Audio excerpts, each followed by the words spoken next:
सोमवती अमावस्या व्रत कथा। एक साहूकार थे, उनके 7 बेटे थे और एक बेटी थी और वो उनकी पत्नी थी और सभी लोग साथ में रहते थे रोज़। और रोज़ उनके यहाँ एक ब्राह्मण भिक्षा लेने आते थे और वो जब उनकी बहू देती थी तो कहते थे पति के कंधे राज करो, जब उनकी बीवी देती थी तो भी कहते थे पति के कंधे राज करो, लेकिन जब उनकी बेटी देती थी तो कहते थे भाई भौजाई के कंधे राज करो। तो हर बार ऐसे वो बोलते थे। फिर उसने एक दिन अपने माँ से बोलती है लड़की की, माँ वो बाबा जो आते हैं मुझे हर बार ऐसे बोलते हैं, भाभी देती तो कहते हैं अपने पति के कंधे राज करो, आप देते तो भी बोलते पति के कंधे राज करो, पर मैं देती हूँ तो ये बोलते हैं कि अपने भाई भौजाई के कंधे राज करो, ऐसा क्यों बोलते हैं। तो माँ कहती है कि ठीक है बेटा, अब अगर आज वो आएंगे भिक्षा लेने तो तुम, कल आएंगे तो तुम देना, और मैं बाद में आके उनसे पूछती हूँ कि ऐसा वो बार बार क्यों बोलते हैं।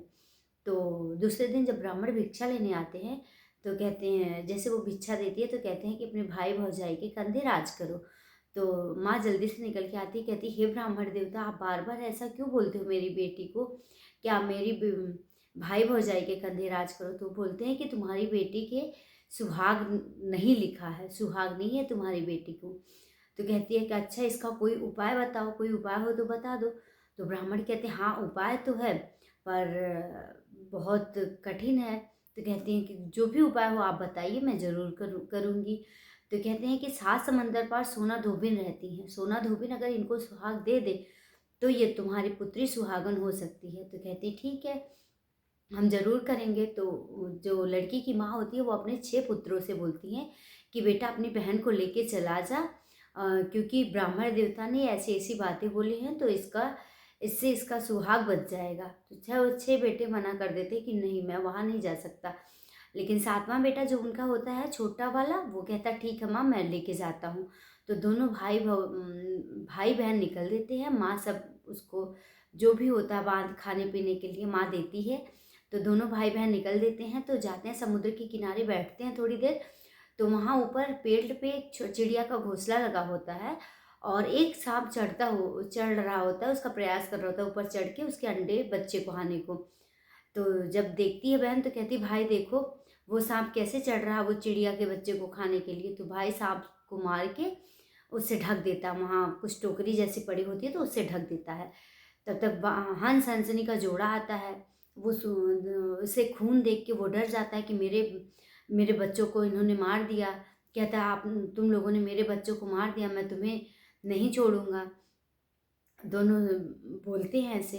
तो वो उसका भाई क्या करता है, उसको टोकरी को उठा के दिखा देता है, तब उन लोगों को लगता है कि हाँ मेरे बच्चे बच गए। तो जाके देखते हैं कि हंस हंसनी के बच्चे सही सलामत रहते हैं। तो हंस हंसनी इन दोनों को 7 समंदर पार करा देते हैं। तो जब ये 7 समंदर पार होते हैं तो सोना धोबिन के यहाँ के घर के पास रह के, जब वो उसकी बहन क्या करती है रात में भोर में उठ के 3-4 बजे के आसपास वो उठ के जाके उनका घर का झाड़ू पोछा बर्तन सारे काम कर देती थी कि सुबह तक कोई काम ही ना बचा रहे। तो रोज़ ऐसे होता था, रोज़ ऐसे होता था। तो बहुत दिन हो गया। तो सोना धोबिन अपने बहुए से पूछती हैं कि उन सोना धोबिन का भी खूब बड़ा परिवार था, बहुएँ थी, बेटियाँ थी। तो उन्होंने पूछा कि अपनी बहुओं से कि तुम लोग आप लड़ती क्यों नहीं हो काम के लिए। तो वो कहती है कि माँ मैं क्यों लड़ूँ, जब सारा काम हो जाता है तो मैं क्यों लड़ूँ। तो उसकी माँ आप करते हो, तो वो सोना धोबिन कहती नहीं मैं नहीं करती। वो सब कहती मैं भी नहीं करती। तो वो सोच में पड़ जाती है आखिर मेरा काम करता कौन है, ना ये बहुएँ करती है ना मैं करती हूँ, तो ये तीसरा आके करता कौन है। तो वो उस दिन रात भर नहीं सोती। तो देखती हैं कि एक लड़की आती है, वो काम कर रही है सारा। तो सोना धोबिन निकल के आती, कहती तुम कौन हो, क्यों मेरा काम करती हो। तो जितना उन्होंने ब्राह्मण देवता ने इनको बताया था उसने सारी अपनी बातें उस सोना धोबिन को बता देती हैं और कहती है कि ऐसी ऐसी बात है।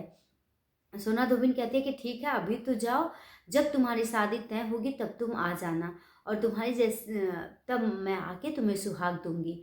तो कहती ठीक है। अब लड़की की शादी तय हो जाती है। तो शादी तय होके जब सोना धोबिन को भी न्योता जाता है शादी का, सोना धोबिन भी आती हैं और जैसे उस लड़की की शादी होती है, जैसे ही लड़का अपनी उसकी मांग में सिंदूर डालता है, तुरंत उसको एक सांप आके काट लेता है। सांप आके काट लेता है, तुरंत सोना धोबिन ने संकल्प करके अमावस्या का संकल्प करके उसके ऊपर उनको जल पिलाती हैं, जल के छींटे लगाती हैं और वो जिंदा हो जाता है। और फिर से वो सब सुहाग सोमवती अमावस्या का व्रत भी करती है और सबको करने के लिए आदेश देती हैं, हे अमावस्या, ऐसे सबका जैसे उसका सुहाग बचा वैसे सबको सुहाग की रक्षा करना। जय प्रभु।